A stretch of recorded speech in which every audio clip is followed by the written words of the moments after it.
You're a failure, Vanessa. Amber doesn't want you embarrassing us at the resort. You're not on the guest list. Those words came out of my brother's mouth at a Sunday lunch with 60 witnesses watching. I'm Vanessa Cole, 32 years old, and I run SecureNet AI, a cybersecurity startup in Austin that just hit $8.5 million in annual recurring revenue. But rewind 3 years and picture this scene in my parents' Denver home. Tyler Cole, my younger brother at 28, standing next to his fiancée, Amber Hayes, a fitness influencer with 180,000 followers, announcing their wedding at Aspen's most exclusive resort. I asked about the details, genuinely excited, and he looked me dead in the eye with pure contempt. My mother, Patricia, turned away. My father, Marcus, stared at his wineglass. 60 people watched me stand there, frozen, while Amber smirked behind her champagne flute. Hello, beloved listeners. Thank you for joining me today. If you enjoy stories like this, don't forget to subscribe to the channel and hit that notification bell. I'm always curious to know which corners of the world you're tuning in from. Let me know your city in the comments. Enjoy the story. What I did next turned that humiliation into the most strategic takedown they never saw coming. Growing up in Denver's Cherry Creek neighborhood, I learned early that appearances mattered more than substance in the Cole family. Dad Marcus worked commercial real estate, pulling $180,000 annually. Enough to maintain the image, but never enough to relax. Mum Patricia managed our social calendar like a military operation, every dinner calculated to impress the right neighbors. Tyler was the golden child from day one. Athletic, charming, owning every room. I was the opposite, buried in coding books by 12, building websites at 13. When I asked Dad for $800 for a summer coding camp at 14, he said we couldn't afford it. 2 months later, Tyler got a $1,200 baseball camp in Arizona because athletics build character. High school amplified everything. Tyler quarterbacked football. I graduated valedictorian with MIT acceptance. My achievement got one dinner. His signing day got a backyard barbecue with 80 guests and a $600 photographer. When I mentioned MIT's tuition gap, Dad sat me down. Vanessa, MIT's $45,000 after your scholarship. Tyler's school costs less and he's got athletic money. You're smart. You'll figure out loans. I took $78,000 in federal loans. Worked 20 hours weekly at campus IT for $12 hourly, and graduated with 0 family attendance. They were in Boulder watching Tyler receive some Team Spirit award. Mom texted a congrats emoji. That celebration never happened because Tyler needed $3,400 for first month's rent. Dad handed it over without blinking. At 23, I landed a developer role in Denver at $62,000 and moved to a Capitol Hill studio for $950 monthly. I paid loans aggressively, $800 per month, lived on rice and eggs. Tyler bounced between sales jobs, lived at home rent-free, always talking about deals about to close. The breaking point came when I was 24. I'd built a fitness tracking app prototype using machine learning, spent 6 months on it, showed the family at Thanksgiving, explained I needed $5,000 for a provisional patent. Dad shook his head. Apps are saturated. Focus on your stable job. 3 months later, Tyler showed up with Amber, gushing about this amazing app Tyler had developed. I froze. The interface was mine, slightly redesigned, but my code, my concept, even my tagline, all stolen. I confronted him in the kitchen. That's my app. You took everything. He leaned back, arms crossed. Ideas aren't copyrighted. I just execute it better. Mum appeared, voice sharp. Lower your voice. Don't ruin this with jealousy. The stolen app never launched because Tyler couldn't actually code, but the damage stuck. I became the jealous older sister in every family story. Tyler proposed to Amber at Red Rocks with a $12,000 financed ring. 6 months later came the Sunday lunch. Mum's dining room packed with family and Amber's influencer crew filming everything. Tyler announced the Aspen wedding details. 150 guests, destination weekend, black tie optional. I asked when invitations would go out, mentioned needing to request time off work. The room went silent. Tyler's smile froze. He looked at me across 20 feet of table and said it loud enough for everyone. You're a failure, Vanessa. Amber doesn't want you embarrassing us at the resort. You're not on the guest list. 60 pairs of eyes turned. My hands went numb. Mum folded her napkin repeatedly. Dad inspected his wine like it held secrets. I stood, grabbed my purse, and walked out through the kitchen without a word. No crying, no yelling, just my heels clicking on tile while the party continued inside. I sat in my car for 10 minutes watching through the window as someone popped another champagne bottle. That drive home crystallized something cold in my chest. I'd spent 28 years trying to earn their respect. Tyler had confirmed I was expendable. Monday morning, I gave 2 weeks' notice at my tech firm. My manager tried keeping me with a raise and remote work. I declined, finished projects, collected my final check for $4,840, and sold everything I owned except my laptop and 2 suitcases. I had $12,800 in savings from 4 years of aggressive budgeting. I researched cities with thriving tech scenes and found Austin, Texas, booming startups, no state income tax, rent cheaper than Denver, and 900 miles from my family. I found a room for $650 monthly, wired first month, and deposit. Bought a one-way flight for $180. 3 weeks after that lunch, I landed in Austin with 2 suitcases and burning determination. The shared house was a 1970s ranch, split between 4 renters. My room was 10 by 12 feet, twin bed, stuck closet door, shared bathroom, but the Wi-Fi was fast and nobody knew my history.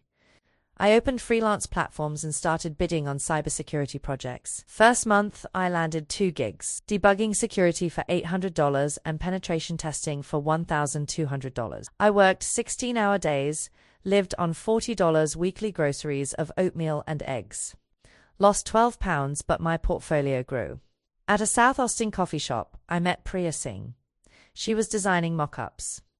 We started talking about a security flaw I noticed, and 3 hours later we'd outlined a business concept. Priya had 5 years of UX design, a hunger to build something real. We met twice more that week, researching competitors, identifying market gaps.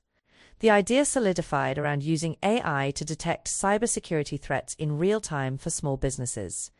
Existing solutions were expensive and complex. We'd build something affordable and automated. We incorporated SecureNet AI as an LLC, 50/50 equity, contributing $3,000 each. Our first client came from a referral, mid-sized e-commerce in Dallas, getting credential stuffing attacks. I pitched a 6-month pilot for $45,000, guaranteeing 95% threat detection accuracy. They signed after 1 Zoom call. Priya designed an intuitive dashboard. I built the back end using machine learning, trained models on millions of attack patterns. Month 4, their incidents dropped to 0. Month 6, they renewed at $72,000 annually and referred 2 partners. We hired a junior developer from India for $35,000 annually. Priya brought in a part-time marketer at $2,000 monthly. By month 9, we had 5 clients and monthly recurring revenue of $28,000.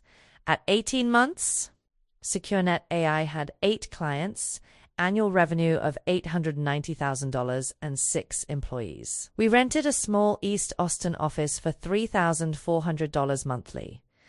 I paid myself $75,000, moved into a 1-bedroom downtown for $1,650. Modest, but mine. The family had gone completely silent. I'd blocked their numbers, unfollowed everyone, changed my email. For 2 years, I existed in a work bubble. Then Priya suggested venture capital to accelerate growth. She had connections to a San Francisco fund specializing in cybersecurity. We prepared for 3 months, flew to San Francisco on miles, pitched 7 firms in 4 days. The 6th pitch landed. Vertex Ventures offered $4.2 million Series A for 22% equity, valuing us at $19 million post-money. We signed in a Starbucks near Union Square. The money hit 37 days later. We hired 10 more people, opened a Denver office, ironically, invested $800,000 in R&D. By 30, SecureNet AI had 22 employees, offices in 2 states, and $3.2 million annual recurring revenue. I bought a used Tesla Model S for $52,000, moved into a 2-bedroom condo downtown at $2,900 monthly. Year 3 hit $8.5 million revenue. We raised Series B, $12 million at $45 million valuation. I was 32, running a company with 48 employees and 3 Fortune 500 contracts. Then the email arrived. Tuesday morning, personal Gmail notification. Subject: We need to talk. Family emergency. Sender: Tyler Cole. 6 paragraphs, apologetic but vague. He mentioned Mum and Dad facing serious financial trouble, that he'd made mistakes, that the family needed help from someone who'd done well. He asked to talk, said it was urgent. No mention of the engagement lunch, no acknowledgement of calling me a failure, just need. I forwarded it to Priya. She called immediately. Block him. Nothing good comes from this. I sat with it 3 days, then hired a private investigator through our corporate law firm. Cost $5,000 for comprehensive background checks on Tyler, Marcus, and Patricia Cole. Results delivered in 8 days. The report was devastating. Dad had lost $340,000 in crypto schemes between 2021 and 2023, mortgaged the house to cover losses, now owed $520,000 on a property worth $480,000. Foreclosure filed by Wells Fargo, sale date 6 weeks out. Their joint savings was $4,800. Credit card debt was $67,000. Tyler's situation was worse. He'd financed the Aspen wedding on credit, $95,000 total, for a weekend that netted Instagram posts and zero value. His credit card debt was $118,000 across 7 cards. Minimum payments consuming his $3,800 monthly salary from medical device sale. Amber's influencer career collapsed after promoting detox tea that hospitalized followers. Lawsuits followed, sponsorships vanished, followers dropped from 180,000 to 42,000. She worked part-time at Equinox for $22 hourly. But page 7 made my blood boil. Tyler had taken a $35,000 predatory loan in 2022 using my old address and social security number. He'd forged my signature, listed me as co-signer, and defaulted after 9 months. The delinquency dropped my credit score 140 points. I disputed it a year ago but couldn't prove fraud without documentation. Now I had it. Identity theft? Federal crime. I called my corporate attorney Richard Donovan, explained everything. He outlined options: criminal complaint for identity theft, civil suit for damages, restraining orders. I authorized all of it. Richard filed the criminal complaint with Austin PD and Denver authorities. Cost $8,000 up front. I responded to Tyler's email, brief and cold. I'm willing to discuss this in person. I'll be in Denver next Friday. Let's meet for dinner at Elway's downtown. 7 p.m. Bring Mum and Dad. Just family, no Amber. Tyler responded in 40 minutes, grateful and relieved. That week I prepared like war. Priya helped organize documentation into a professional folder. My financials showing $2.4 million net worth, secure net AI revenue, and my $28 million equity stake on paper. The investigators report with every detail of their collapse. Loan documents with Tyler's forged signature versus my real samples. The criminal complaint already filed with case number. Restraining order templates ready. My own records from 2015 to 2019 showing the $78,000 loan. I paid a loan and 4 years of poverty. Friday afternoon I flew to Denver, $240 Southwest. Checked into Crawford Hotel at Union Station, $380. I'd reserved a private dining room at Elway's for $500. The room had wood paneling, leather chairs, space for Richard and his assistant as witnesses. I wore a tailored black suit, $800, Tesla key visible, iPad loaded with slides.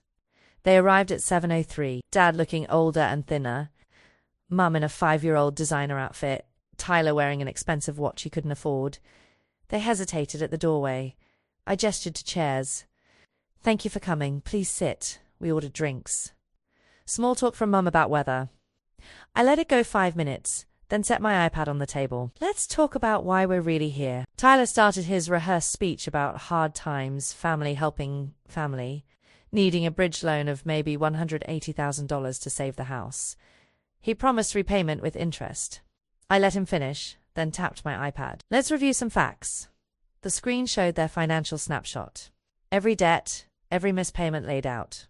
Dad went pale. Mum's hand covered her mouth. Tyler's jaw tightened. Dad, you've lost $340,000 gambling on crypto. Mum, you enabled it. Tyler, Your wedding cost more than your annual salary, financed on credit you'll never repay. I swiped to the next slide. The foreclosure notice. You want me to save a house you've remortgaged for scam coins. Tyler tried defending. We had advice. It was supposed to be sure. I cut him off. From who? A Telegram group. I swiped again. Tyler's credit report. My name on the predatory loan. But this, Tyler, this is criminal. I zoomed on the forged signature beside my real one. You committed identity theft. Federal crime. Tanked my credit. 140 points. His face lost all color. Mum looked horrified. Dad stared like the screen might disappear. I slid the bound folder across. That's the criminal complaint I filed 4 days ago. Case number on page 1. You're under investigation for identity fraud and forgery. Tyler's hands shook, opening it. I didn't unsingle quotes at ... I was desperate ... I interrupted. You thought I wouldn't find out? Or that I'd be too weak to act? Wrong on both counts. I looked at my parents. You enabled this. You created a culture where Tyler got everything and I got nothing. Where his failures were my responsibility and my successes were threats. Mum started crying. Vanessa, we're sorry. But we're family. You can't abandon us. I felt nothing. I didn't abandon you. You removed me from a guest list, called me a failure in front of 60 people, and didn't speak to me for 3 years.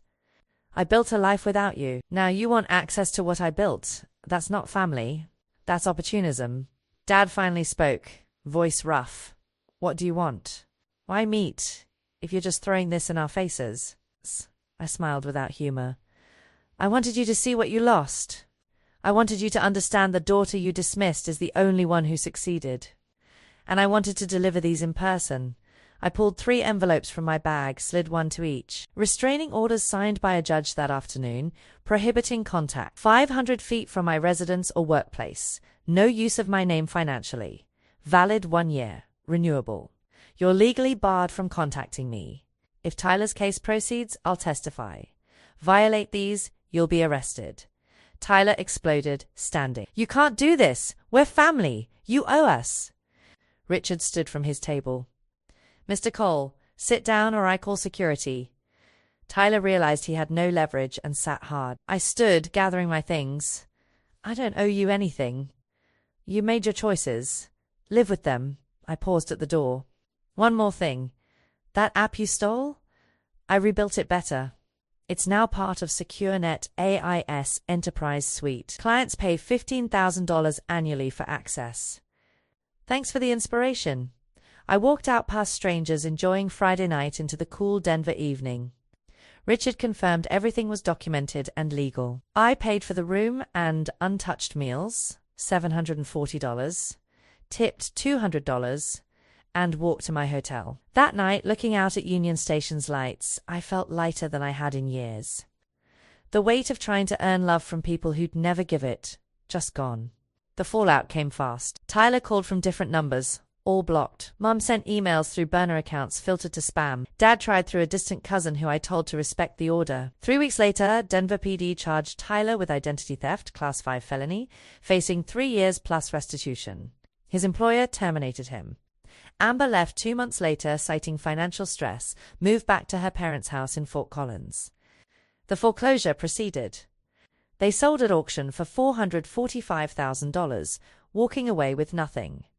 They rented a 2-bedroom in Aurora for $1,650 monthly. Dad took a property management job at $48,000 annually. Mum got hired at Nordstrom Rack for $16 hourly. Their social circle evaporated as the collapse became public. SecureNet AI closed Series C 6 months later. $28 million raised at $120 million valuation. We expanded to San Francisco and Boston, grew to 85 employees, landed 8 Fortune 500 contracts. Annual revenue hit $24 million. I cleared $4.8 million from secondary sales, invested $3 million into index funds and real estate, bought a 3-bedroom Terrytown house for $1.2 million cash. I adopted 2 golden retrievers, Java and Python, spent weekends hiking with them, and Priya, who'd become genuine family. I started a mentorship program funding $50,000 annually in scholarships for women in tech from low-income backgrounds. 23 women went through the first year, 15 landed jobs paying $70,000 plus. Tyler's case resolved through plea bargain. He pled guilty, received 400 hours community service, 3 years probation, and ordered to pay $47,000 restitution. His credit destroyed, he ended up at a warehouse in Commerce City for $17 hourly, living in a basement apartment. Child support to Amber for a daughter from their brief marriage, $680 monthly, to a kid he rarely saw. 1 year after the dinner, Dad sent a handwritten letter through an attorney. 2 pages, shaky writing, apologies, admissions of favoritism, regret for not protecting me. He mentioned Mum's declining health, early dementia, that Tyler was sober 6 months. It ended requesting just for me to know they were proud, even if they'd never see it firsthand. I read it once, felt a flicker of something, then filed it in a folder labeled past and never opened it again. 2 years post-dinner, SecureNet AI was acquired for $340 million. I netted $112 million after taxes. I used $5 million to establish the Vanessa Cole Foundation for Women in Tech, providing full-ride scholarships to 50 women annually. The first cohort launched 6 companies, 3 already profitable. I bought a ranch property outside Austin, 40 acres with space for the dogs to run. Spent weekends disconnected, reading, cooking, hosting friends who'd become chosen family. The restraining orders expired but remained unnecessary. No contact came. I checked occasionally through public records. Dad retired on Social Security. Mum's dementia progressed, requiring state-assisted care. Tyler moved to Wyoming working at a ski resort. Amber remarried a Denver dentist, stopped fitness posting, seemed genuinely happy. My life became unrecognizable from the woman who walked out of that lunch humiliated. I traveled extensively, 6 weeks in Southeast Asia, a month in Portugal. I spoke at conferences about cybersecurity, women in tech, and setting boundaries with toxic people even when they share your blood. The lesson isn't about revenge, though justice felt satisfying. It's recognizing you can't earn love from people determined to withhold it. You can't prove your worth to those invested in your failure. Tyler called me a failure at 28. At 35, I'm worth 9 figures, employ hundreds, and wake up every day in a home I built with people I chose. He's in his 30s, working hourly wages in a town where nobody remembers his glory days. I don't gloat or track his life. I simply moved forward, and forward led to freedom. Thanks for staying through this entire story. What would you have done if your family publicly humiliated you, then expected financial rescue years later? Have you ever had to cut off toxic family to protect your success? Drop your thoughts in the comments below. If this resonated or reminded you why boundaries matter, smash that like button and subscribe for more stories about reclaiming power. See you in the next one.